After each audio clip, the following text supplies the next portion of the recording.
Okay, there was actually multiple cutscenes. Leaving Tatooine, Goofuth having a short dream about the star map on Manaan, and then arriving at Manaan, which again was a very... I liked the cutscene. I liked it. They're all pretty good. Wait a moment. I've lost my cursor, which happens from time to time. There we go.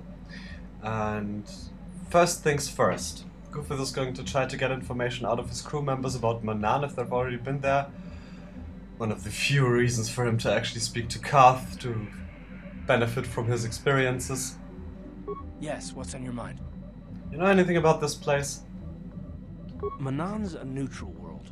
They're the only source of KotOR, the healing fluid, and they use that to remain free from both the Republic and the Sith. Well, that's all I can think of it anyway. That's interesting.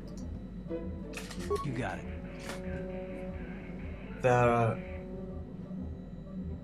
autonomous from the Sith and the Republic. That seems like a nice place. Goofuth likes what he's hearing.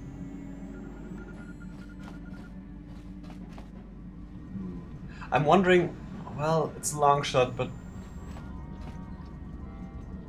Zalbar usually doesn't have anything to say about planets, but now that we've been on Kashyyyk, he might be more talkative.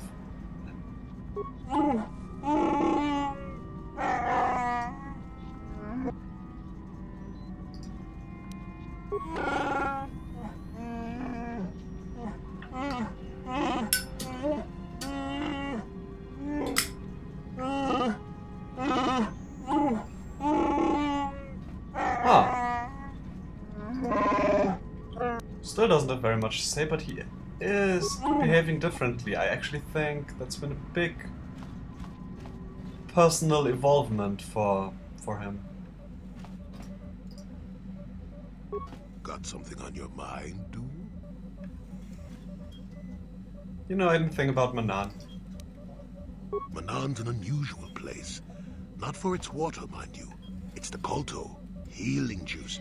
Only place where it occurs in the galaxy. And that's about all I got to say about that. Now, let's get going. Yeah, Goofuth won't pass up an opportunity to talk to Bindo about his adventuring days. Did I say that? Strange the tricks memory plays on you when you get older. So you weren't an adventurer. Didn't I say that my past was my affair? You don't see me poking and prodding you with questions, do you? That's a fair point. Yeah, I think he's now being like a little kid when you're telling a bedtime story. No, I want another one. I want another one. I'm curious. I'm not here to satisfy your curiosity. No staring at the old man. That's what the sign says, damn it. And besides, you don't really want to hear about me. We're talking ancient history. Probably before you were born. History bores kids. Proven fact. I'm not a kid. So you're not. Fine. Have it your way. Just don't say I didn't warn you. Yes, I was an adventurer. Happy now? I wasn't even done with my Jedi training back then. I had a full head of hair and an eagerness to see absolutely everything. Sound familiar? The Council was never happy with willful, brash Jolie Bindo, you see. Even less so when I began my smuggling. You were a smuggler? Don't look at me like that, damn it. I wasn't always the wrinkled coot I am now, you know. I can still fight, too. So wipe off that smirk I see there. At the time, the Yukata system was interdicted by its own king. He preferred to keep his people starving and poor, all the better to oppress them. The Senate was trying to negotiate a peace, but they were getting nowhere as usual. I decided I wasn't going to wait. I found myself a ship and a partner, and we began smuggling food and supplies to the Yukata citizenry through the blockade. Still can't believe you actually did that. Why not? There were millions of people crying out for aid. What else was I supposed to do? Where did you get the credits for all the supplies? Well, we didn't buy all the equipment per se. Some were happy to donate goods. Some we just knew had more than they could use. You stole it? Stole is such a harsh word. They would have donated those goods readily enough if they were compassionate. I considered it a tax on the greedy. We only got caught once. A lone Ukadish frigate shot us down and forced a crash landing. I thought the force had abandoned me, as I remember. What happened then? Well, as it happens, getting shot down turned out to be very fortunate. That day was the day Day you what? Well, that was the day I met my wife.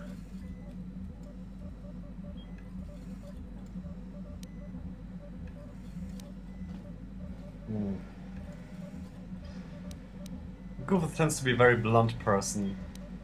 But every time he talks to Old Man Bindo, he falls in love with him even more. So I think he's going to be polite here. Sorry. It's all right. When you're digging through the trash, you shouldn't be surprised when you encounter something unpleasant. If it's all the same to you, I'd prefer to stop talking now. My mouth is starting to draw flies. Interesting. And of course on Manan, there's an old friend of Bindo's who needs help apparently, so that's definitely something Goofuth is going to look into.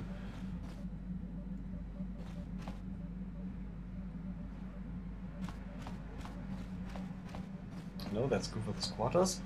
He's not going to talk to Juhani. Still doesn't want to talk to her.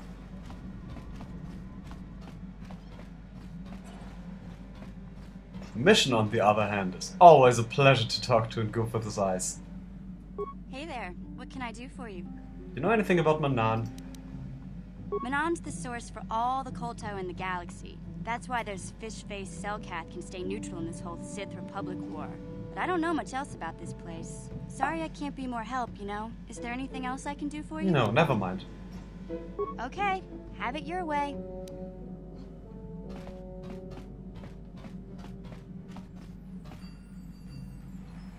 Kendris, Yeah, what do you want? what do you have to say about Manan? And I'm sorry I'm barging in on your alone time, but this is kind of important. Waterworld's never had much of an appeal for us to conquer. They may put up a good fight in their own environment. No match for us, of course. But they don't really have anything of value either. The thing this world is good for is a substance known as KotOR. KotOR is the single best healing substance in the galaxy. But the Mandalore are not as weak and fragile as your Republic and Sith warriors. When we enter a battle, we carry weapons powerful enough to pulverize cities. Both in our wars and in our own personal combats, there are no survivors. So KotOR does not hold the appeal it does for your peoples. You have anything else you want to ask? I'm sorry. Your choice. I'm here if you want something I done know right. you are. HK. Statement. HK-47 is ready to serve, Master. That will be all. As you desire, Master. Signing off. Wondering why he doesn't have anything to say about planets. Alright. Now the other thing that's of interest here on Manan is...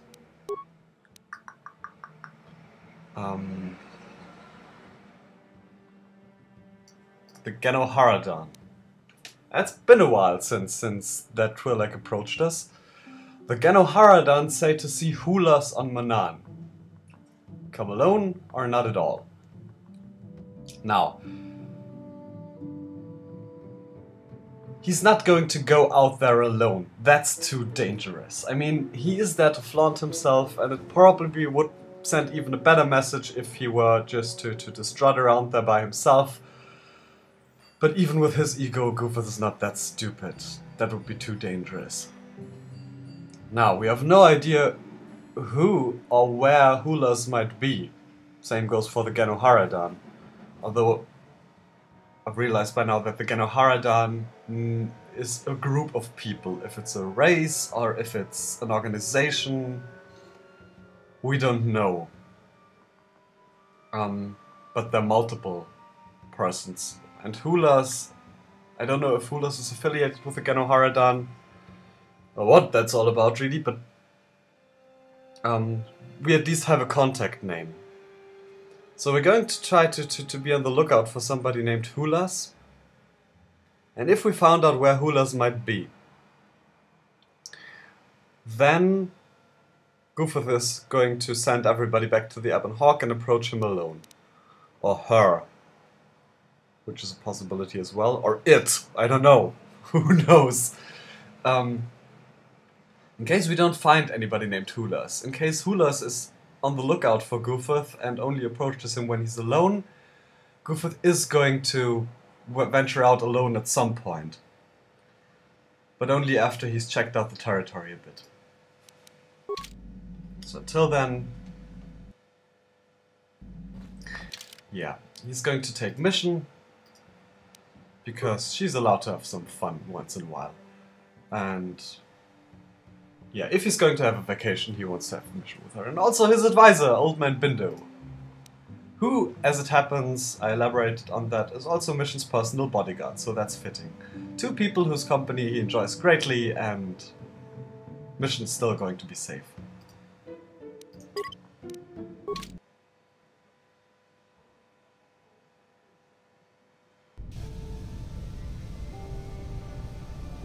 Right? It's a pleasant change that for once we're not instantaneously approached by a Zaka representative once we're arriving on a new planet. That looks nice. We already saw that in the cutscene. The music's very calm too. A little bit ominous though.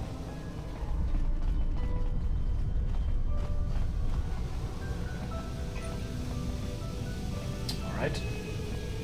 Not much here in the docking bay.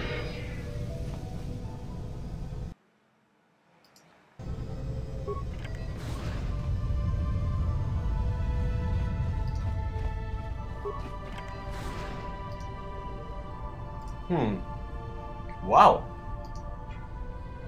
Didn't expect that really. First of all, it's been a while since we've actually seen Republic soldiers. But I didn't know this planet was that neutral that there's Republic soldiers and Sith actually here present at the same time. You Republic people are so pathetic, sitting around groveling at the table scraps the galactic senators deign to give you. It makes me sick. The senators work for the good of the whole galaxy, not for individual gain. Ha! Don't make me laugh, you gutless simp.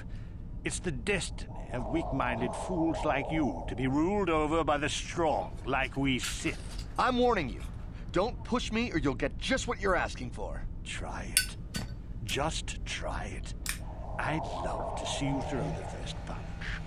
And with all the cameras around, the Selkath would be all over you inside of 30 seconds. You break their laws. You pay the price, Republic scum. But I can see that you're not man enough to back up your words anyway. If you ever feel like relieving yourself of your worthless existence, feel free to come by our enclave here. We have many, many ways to fulfill your wish.